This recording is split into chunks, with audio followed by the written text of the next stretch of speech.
Chers lecteurs, donc bienvenue sur la télé Jouvence. J'ai le plaisir aujourd'hui depuis le Japon d'accueillir Nicolas. Bonjour Nicolas. Bonjour Carole. Donc Nicolas Fougerouz qui est l'auteur, donc c'est un coup de cœur à sortir, à venir chez Jouvence. Celle qui écrivait des poèmes au sommet des montagnes. Il est donc 17h au Japon, il est 10h en Oui. France. C'est quand même, on se disait, c'est assez extraordinaire de pouvoir se parler depuis l'autre bout du monde. On est vraiment très heureux, chers lecteurs, de vous faire partager ce moment également. Alors Nicolas, donc vous êtes, donc c'est votre premier roman. Oui. Vous aimez le développement personnel, mais vous touchez aussi à tout. Vous aimez la nature, Mhm. donc notamment la montagne. Vous êtes Ouais. sportif. Oui, je m'entraîne beaucoup, je fais des compétitions et j'ai eu la chance d'avoir des résultats au niveau national et au niveau international, au niveau mondial. Déjà, comment vous est venue cette passion pour l'écriture et qu'est-ce que vous avez voulu transmettre aux gens à travers ce roman qui allie développement personnel et aussi histoire? En fait, l'écriture, bon, effectivement, c'est quelque chose qui remonte à assez longtemps pour moi, puisque j'avais 17 ans, donc ça fait bientôt 20 ans que j'écris.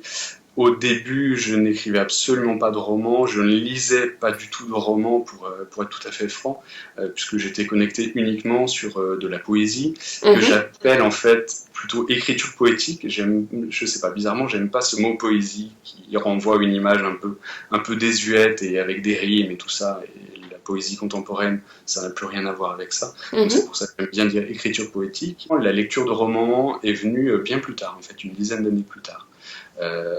C'est à partir de 2008 que j'ai commencé à imaginer, tiens, je pourrais écrire autre chose que de l'écriture poétique, quelque chose d'un peu plus scénarisé, puisque j'ai une grande passion aussi pour le cinéma, et c'est Mhm. vrai que quand j'écris, j'essaie d'imaginer des scènes en vidéo, comme si ça devait être fait en film, en fait. Et c'est vrai que ça, c'est quelque chose qui me plaît beaucoup, en fait. Ça, c'est quelque chose qui m'a fascinée. Je me suis demandé, parce qu'il y a beaucoup de scènes qui se passent à Paris, notamment dans le roman, et Oui. je me demandais du coup comment vous est venue votre inspiration. Est-ce que vous étiez sur place et vous imaginiez les personnages dans leur vie, ou est-ce que vous faites ça vraiment chez vous et comme vous disiez au cinéma, c'est comme ça? Bah, en fait, oui, c'est vraiment depuis la maison, ou depuis un lieu de travail, ou depuis n'importe quel endroit, mais en tout cas par ici. En fait, c'est vrai qu'aujourd'hui, avec des outils de vidéo dans la rue, de recherche sur Internet, de tout plein de choses, en fait, on peut vraiment voyager au cœur d'une rue, au cœur d'un quartier, et pouvoir en parler presque comme si on y était, en fait. Mais tout cela depuis chez vous. Tout ça depuis la Savoie, depuis Chambéry, exactement. C'est génial, c'est vraiment génial. Peut-être que c'est une question que vous vous poserez, cher lecteur, en découvrant les différentes scènes, parce que c'est très précis. Et c'est vrai que je me suis demandé, mais comment il arrive à imaginer tout ça? C'est assez impressionnant. Alors, on va en venir à l'intrigue parce que donc dans cet ouvrage, vous alliez à la fois développement personnel et donc je disais tout à l'heure histoire entre les personnages. Oui. Et donc on peut peut-être partager le début de l'histoire. Donc Marcus qui a une vie relativement normale entre guillemets, un boulot stable, il est marié. Un soir en rentrant du travail, il trouve sur sa voiture, sur son pare-brise, un message, un curieux message qui lui dit simplement écoute tes émotions. Exactement. Et à partir de là, on est embarqué dans une intrigue. Moi, pour vous dire, le livre, je l'ai lu en 3 fois. Dès que je l'ai commencé, je pouvais plus m'arrêter. Je voulais absolument savoir qui avait écrit ce message et quelle en était la raison. Quand j'ai commencé à imaginer le roman, ça devait être à la base un roman initiatique entre un homme âgé, quelqu'un d'un peu plus jeune, moi la trentenaire, et il devait uniquement y avoir des choses justement liées au développement personnel, au yoga, à la respiration. Mais pas du tout en fait cette intrigue avec un autre personnage qui se révélera plus tard. Je ne sais pas si c'est français ou pas, mais je trouve qu'on a assez tendance à vite intellectualiser les choses Mm. et le fait de se recentrer sur des émotions, de ce que notre corps nous dit, je trouve que ça peut être une bonne porte d'entrée pour apprendre à mieux se connaître Mm. et à connaître également les gens qui nous entourent. Donc, on va être baladé d'émotion en émotion en lisant votre livre. Est-ce que ça a été vraiment une volonté pour votre lecteur de l'imaginer faire ce voyage entre émotions agréables et peut-être plutôt désagréables à un certain moment du livre? Oui, en fait, savoir accepter ses émotions, c'est accepter aussi bien des émotions positives comme la joie, la bonne humeur, enfin voilà, toutes ces choses qui nous remplissent de positif et de bonheur, et en même temps, et surtout, j'ai envie de dire, savoir accepter des choses qui qui font mal dans notre parcours personnel, qui font mal peut-être à soi, mais également aux autres. Et justement, c'est cet équilibre-là entre les deux. On est fait de chair, de sang, de larmes. Euh, il y a des moments où ça va, des moments où ça va moins bien et des moments où ça va franchement pas. Mm. Et il faut être en mesure de pouvoir accepter ça.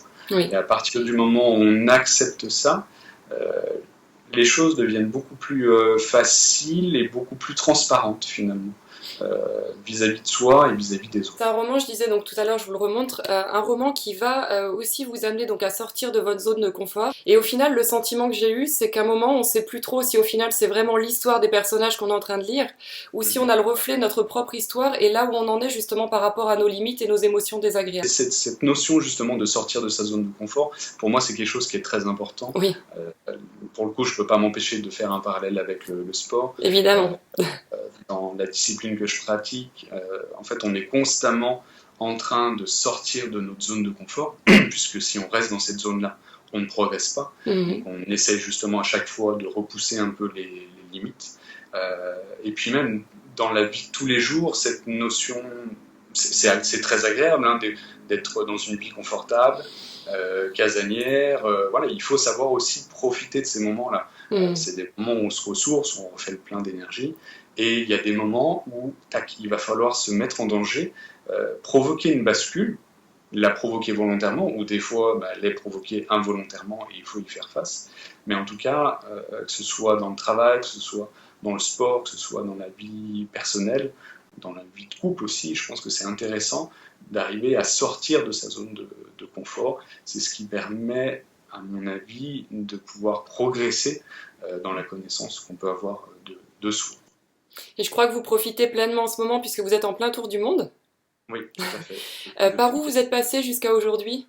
Alors, on a démarré en fait il y a un peu moins de 3 mois par l'Argentine, plus spécifiquement la Patagonie, ensuite en Polynésie française, et là en ce moment on est au Japon, et là au moment où je vous parle, on est à Kyoto, dans la très belle ville de Kyoto, où on découvre de merveilleux parcs et une ambiance qui est vraiment assez particulière et qu'on aime beaucoup. J'aime beaucoup des paysages un peu différents de ceux qu'on peut trouver en France.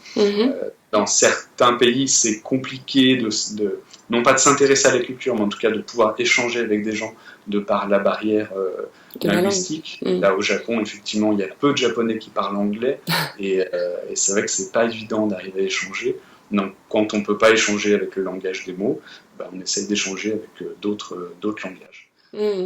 On m'a parlé d'une petite application à part qui est très rigolote. C'est une application qui traduit ce que vous dites à la personne qui est en face. Alors je sais pas si c'est fiable ou pas, vous pourrez tester et nous faire un retour. C'est à nos risques et périls. Il me semble avoir testé. Il faut que ça fonctionne. Pour que ça fonctionne bien, il faut bien parler et que tout soit net. Et en plus, il faut du réseau. Donc, Mais en tout cas, merci Nicolas pour cette interview. Alors, votre ouvrage est à sortir au 7 juin. Vraiment, ça va être un coup de cœur donc sur les éditions Jouvence. C'est loin d'être un ouvrage de développement personnel où on ne fait que vous partager des clés. On passe à l'application et on est déjà en train d'appliquer, en train de le lire. Il y a beaucoup de gens qui s'interrogent sur leur identité, sur eux, et c'est vrai que c'est super important. Et c'est vrai que cette notion de scénariser un peu le développement personnel, parce qu'effectivement, des bouquins de développement personnel, on en a tous lu des dizaines. À la fin, on ne sait plus qu'est-ce qu'il faut faire, entre guillemets. Peut-être que le fait que ce soit raconté sous la forme d'une histoire, avec des personnages à qui on peut se rattacher, ça peut permettre de faire un peu ce premier pas. Donc, merci Carole. Merci. Avec plaisir. Au revoir Nicolas. Partagez cette vidéo chez les chers lecteurs. Dites-nous en commentaire ce qui vous a touché. Si vous avez lu également l'ouvrage de Nicolas, n'hésitez pas à partager en dessous de la vidéo vos propres commentaires. Et moi je vous retrouve très prochainement pour d'autres interviews. Bye bye.